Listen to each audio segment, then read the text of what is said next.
Matisse est un peintre qui a beaucoup de succès. Il est installé à Nice. Il a produit beaucoup d'œuvres de chevalet sur des odalisques, des intérieurs qui ont un réel succès commercial. Et à la fin des années 20, Matisse est saisi d'une sorte de panne de création, s'interrogeant sur la distance qui le sépare des œuvres de la fin des années 10, qui était très radicale.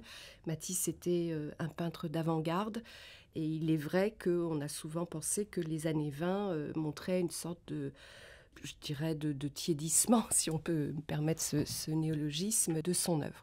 Et donc, choisir pour cette exposition ce tournant, c'est à la fois intéressant parce que ça permet de voir comment un artiste va se remettre en cause, trouver des modes alternatifs de création. Et chez Matisse, ça va être le dessin, mais ça va être aussi un très grand voyage, ça va être la gravure, l'illustration ou même la sculpture qui vont lui permettre de réinventer en fait sa peinture, et on en verra les résultats plutôt vers les années 1934-1935. Donc c'est toute cette histoire que l'exposition raconte.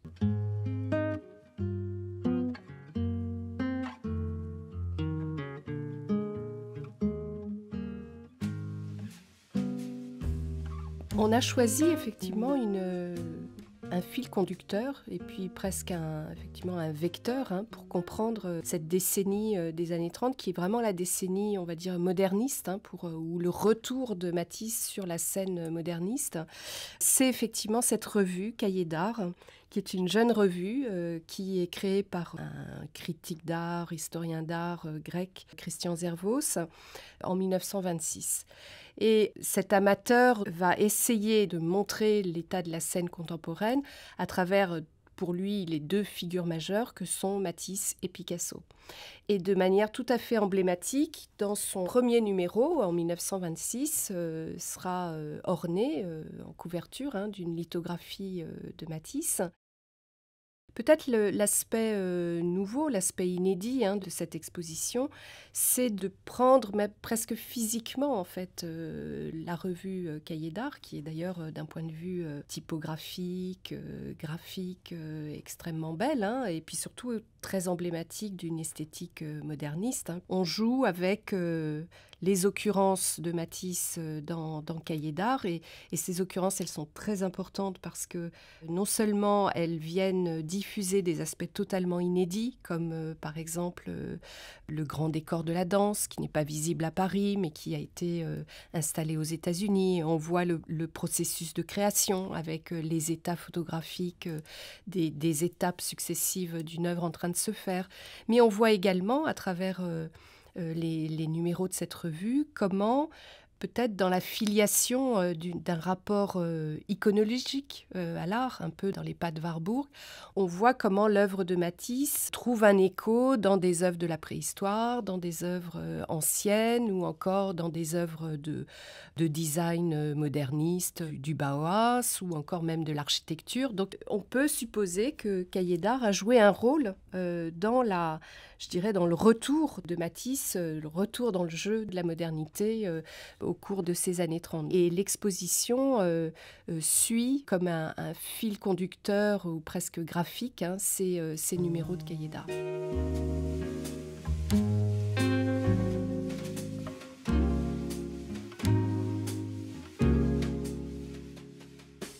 Il part en fait presque sur les pas de Gauguin, puisqu'il va à Tahiti. Il va rejoindre l'Océanie, qui constitue à la fin du 19e siècle et au début du 20e, une sorte de fantasme de l'ailleurs et du paradis. Et donc, il décide de faire ce grand voyage de manière très très consciente pour effectivement, dans cette période de panne, pour aller chercher une inspiration ou voire même une sorte de retraite qui lui permettrait, à distance, de retrouver une forme d'énergie et d'énergie créative. Il ne peint pas, il dessine très peu. Il prend quelques photographies, il écrit des lettres à sa femme pour raconter ses rencontres, ce qu'il fait. Donc il est vraiment dans une attitude réflexive, contemplative. Le spectacle, le paysage, les effets de l'eau, de miroitement sur la mer, en dessous, au-dessus, la végétation luxuriante de Tahiti, tous ces éléments-là ne réapparaîtront dans son œuvre que bien plus tard, plusieurs années après. Il va se rendre une deuxième fois aux États-Unis, dès le mois de septembre, donc à peine rentré, il repart puisqu'il est convié au jury du prix Carnegie. Et c'est là qu'il fait un détour par Merion, la fondation du Dr Barnes, donc grand collectionneur américain, qui lui avait acheté des œuvres, notamment des œuvres de jeunesse, et notamment une œuvre tout à fait importante pour l'histoire qui va suivre, c'est le bonheur de vivre. Et le Dr Barnes va à cette occasion commander à Matisse un très grand décor pour sa fondation. Et il repart une troisième fois pour aller mettre en place, en fait, je dirais la base de ce décor, c'est-à-dire prendre des mesures, regarder plus précisément les lieux, etc. Donc voilà, en un an, il a fait 3 voyages transatlantiques. Il était donc finalement pendant une année entière hors de son atelier.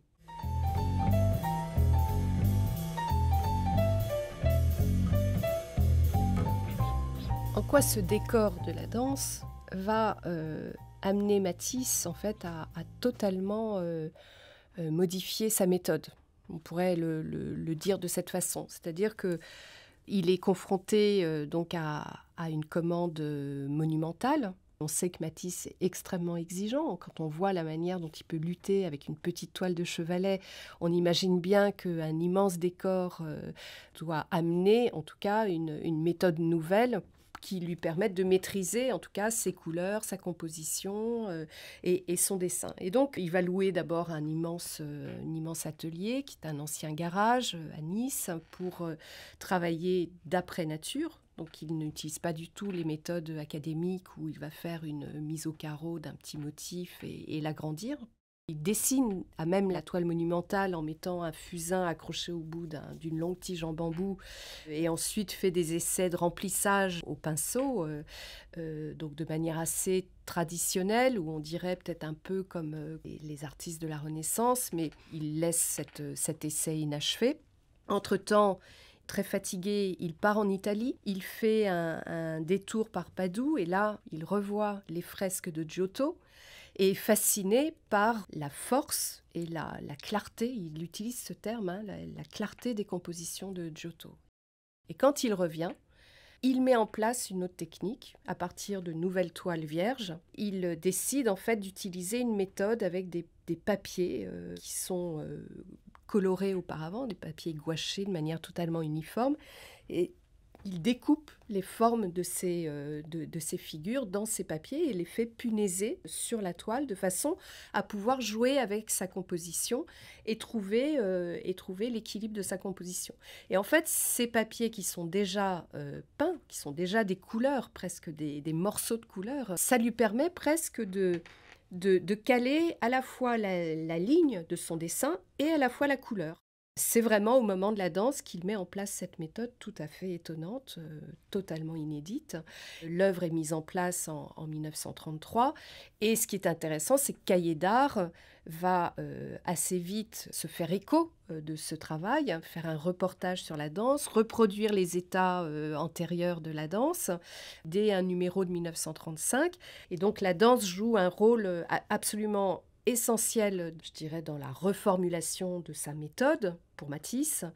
Et elle joue également un rôle très important, je dirais, sur la scène artistique générale.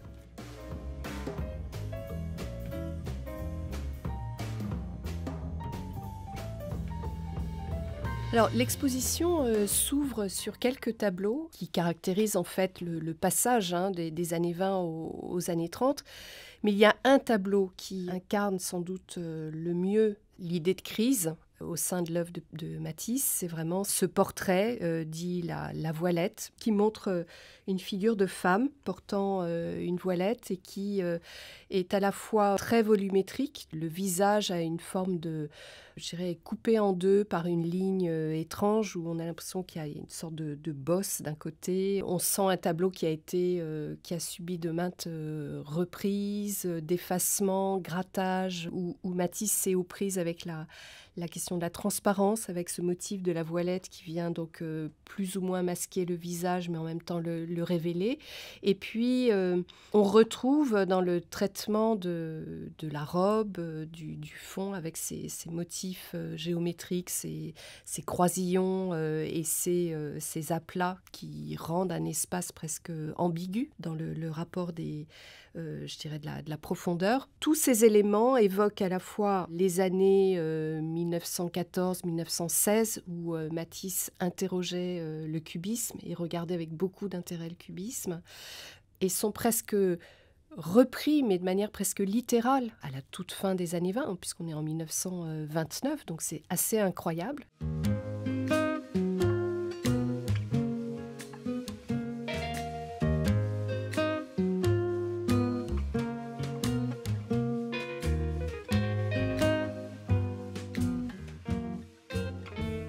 L'une des œuvres emblématiques de l'exposition, qui évoque beaucoup cette question du décor pour Matisse, c'est Champ, en fait. Rockefeller va lui commander un décor en 1938 pour son appartement à New York et qui est en fait une sorte de panneau qui inclut la cheminée de l'appartement. Ce décor est très étonnant dans cette filiation de sa peinture avec le grand nu rose, la robe bleue, une représentation très stylisée autour du thème de la musique. Il prend le thème du chant et joue en fait de ce format atypique en hauteur avec des figures très serpentines qui occupent comme ça tout l'espace du cadre.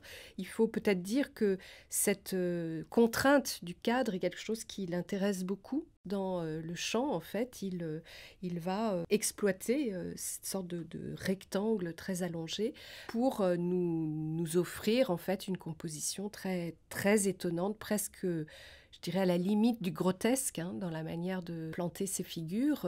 On montre face à ce grand panneau les états photographiques de ce travail. Matisse avait une idée très précise de sa composition et donc il y a très peu de modifications, c'est plus une sorte d'esquisse qui s'installe à travers la jeunesse progressive de ce grand panneau.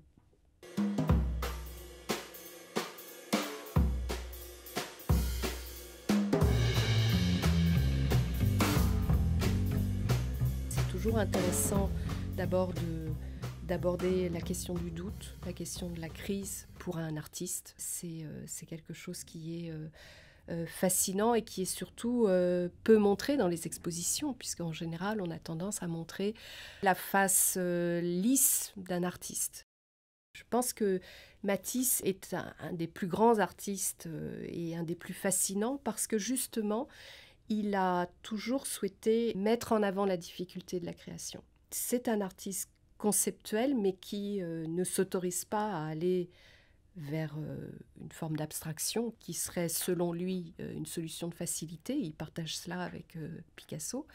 Par ailleurs, il m'a semblé que parler des années 30, aujourd'hui, c'est évidemment très intéressant. C'est un parallèle qu'on fait beaucoup. On est dans une période complexe, d'abord une période géopolitique difficile, qui trouve une résonance dans les années 30.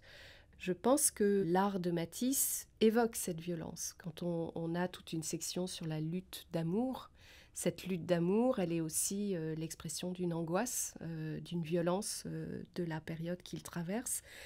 Et donc, il me semble que c'est le bon moment de revenir sur ces années de crise pour Matisse, qui sont aussi sans doute les années les plus géniales aussi de Matisse.